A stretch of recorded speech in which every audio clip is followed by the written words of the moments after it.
क्या किसी पाकिस्तान के आईन में किसी फौजी को कानून के तले लाना मना है? किसी फौजी के खिलाफ एफआईआर कटवाना मना है किसी कानून में? नहीं मना। नहीं। क्या वकूए में कुछ झूठ हुआ है? नहीं सर। मुझे आर्टिकल 25 इजाजत देता है कि कोई पाकिस्तान का शहरी आइन से बालातर नहीं है, रूल ऑफ लॉ से ऊपर नहीं है। और आखिरी बात, खुलफाए राशिदीन अगर पेश हो सकते हैं तफ्तीश के लिए, क्या बात है, खुलफाए राशिदीन पेश हुए अदालतों में, तो क्या कोई खुलफाए राशिदीन से बड़ा है यहाँ? नहीं सर, बिल्कुल नहीं, बिल्कुल नहीं। मेरा सवाल है ये। अब आप सवाल सर जी। मैं मोहम्मद जुबैर खान न्याजी आज ये प्रेस कॉन्फ्रेंस कर रहा हूं क्योंकि 48 घंटे हो गए हैं, 48 घंटे से ज्यादा हो गए हैं। 13 मजरूबीन, 13 लोग जो इंजर्ड हैं और एक शहीद है, उनकी एफआईआर दर्ज कराने के लिए मैं कोशिश कर रहा हूं। इमरान खान साहब, साबिक वजीर आजम पाकिस्तान, चेयरमैन तहरीक इंसाफ पे कातलाना हमला हुआ है। 48 घंटे होने को आए हैं, 48 घंटे से ज्यादा हो गए हैं और अभी तक एफआईआर दर्ज नहीं हुई।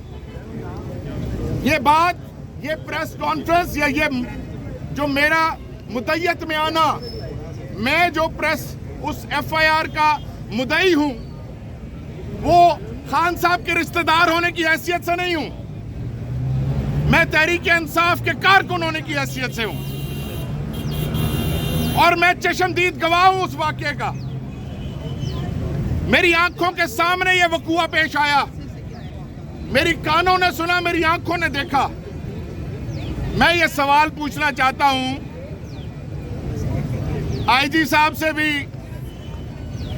और पंजाब गवर्नमेंट से भी कि तहरीक इंसाफ का हर कारकुन पूछ रहा है कि अभी तक, तहरीक इंसाफ का हर कारकुन पूछ रहा है कि अभी तक ये क्यों नहीं दर्ज हुई एफआईआर। मैं थाने बैठा रहा, पूरा दिन कल बैठा रहा। डीपीओ, एसएचओ ने हमें गोलियां दी, कभी थाने की लाइट बंद कर दी। मेरा ये सवाल है ऑन बिहाफ ऑफ 13 जख्मियों के और एक शहीद के बिहाफ पे मेरा सवाल है आपसे। सवाल यह है कि मुझे बताया जाए कि आपने 48 घंटे से पर्चा दर्ज नहीं किया, रजिस्टर नहीं किया एफआईआर, तो मुल्जिम से तफ्तीश कैसे शुरू हो गई? ये बात जिंदाबाद। मुल्जिम से तफ्तीश कैसे शुरू हो गई? मुल्जिम से तफ्तीश और उसका बयान कैसे मंजर आम पे आ गया? उसका बयान कैसे मंजर आम पे आ गया? और जबकि किसी एक जख्मी का बयान भी नहीं लिया गया अभी तक। कौन से मुकदमे की तफ्तीश कर रहे हैं जो रजिस्टर नहीं किया अभी तक? और यह पूछना चाहता हूं कि उस मुकदमे में, उस वकूए में झूठ क्या है? क्या वकूआ नहीं पेश आया? क्या मौजम गोंदल शहीद नहीं हुआ हमारा कारकुन? क्या 13 लोग जख्मी नहीं हुए समेत साबिक वजीर आजम पाकिस्तान के?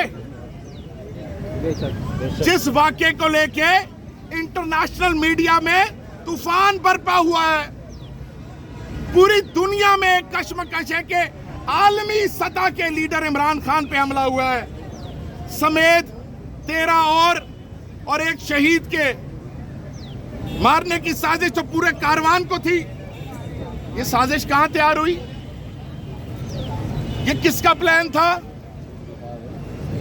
और हमें खबरें आ रही थी, हमें इत्तला थी कि ये होना है। वो इत्तला कैसे थी? वो धमकियां क्यों हम तक पहुंचाई गई थी एक दिन पहले? क्या ये सारी चीजें, एक मिनट, क्या ये सारी चीजें आपस में मिलती नहीं? और मैं आपको 5, 6, 7 चीजें बताना चाहता हूं जो आपको हर सवाल का जवाब दे देगी।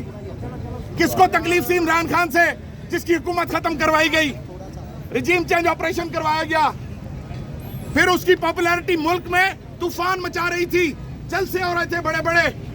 फिर उसके बाद उसने ज़िमनी इलेक्शन में सबको स्वीप कर दिया। किसको तकलीफ थी उससे? फिर उसके बाद उसको एलिमिनेट करने के लिए, सियासत से खत्म करने के लिए उस पर पर्चे कराए गए बोगस, उसको कानून में फंसाने की कोशिश की, उसको जेल करवाने की कोशिश की गई। ये किसको प्रॉब्लम थी? फिर उसके बाद शहबाज गिल के साथ क्या हुआ? फिर उसके बाद आजम सवाती के साथ क्या हुआ? फिर फैसल वाडा की प्रेस कॉन्फ्रेंस टीवी पे लाइव दिखाई गई, खूनी का लफ्ज इस्तेमाल किया गया। अब मेरा आखिरी बात, ये उनके अलावा कोई नाम कितने लोगों को लगाया आपने? जी ना मालूम भी है, वहाँ पे उनके जो सहूलतकार है ना मालूम। चीफ जस्टिस ऑफ पाकिस्तान से अपील है कि चीफ जस्टिस साहब, ये पाकिस्तान के लोग इमरान खान से मोहब्बत करते हैं।